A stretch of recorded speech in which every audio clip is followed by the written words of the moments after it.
Peraku pebulu tangkis tunggal putri Indonesia, Gregoria Mariska Tunjung, menjadi salah satu nama yang diperhitungkan dalam bursa peraih medali emas Olimpiade Paris 2024. Prediksi ini disampaikan oleh mantan pebulu tangkis Cina, Bai Chunlai, yang merupakan legenda tunggal putra dan seangkatan dengan Taufik Hidayat.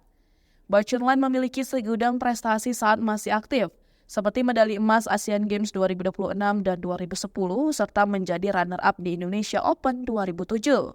Kini Bau memberikan pandangannya mengenai persaingan di sektor tunggal putri di Olimpiade Paris 2024. Menurut Bau, Gregoria dianggap sebagai kuda hitam yang memiliki potensi besar untuk membuat kejutan dengan meraih medali emas. Namun, hal ini bisa terwujud jika Gregoria mampu bermain konsisten di setiap pertandingan. Tahun ini bukan kali pertama Gregoria tampil di Olimpiade. Pada Olimpiade Tokyo 2020, pemain asal Wonogiri ini sudah mencatatkan debutnya meski hanya mampu finish di 16 besar, setelah kalah dari Ratchanok Intanon dari Thailand dengan skor 12-21 dan 19-21.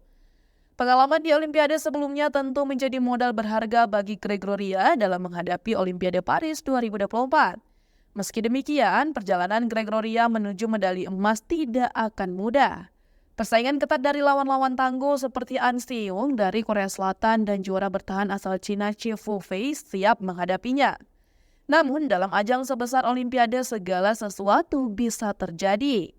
Gregoria yang di atas kertas berada di bawah Chen Feihe memiliki peluang untuk membuat kejutan besar dan mengalahkan lawan-lawannya.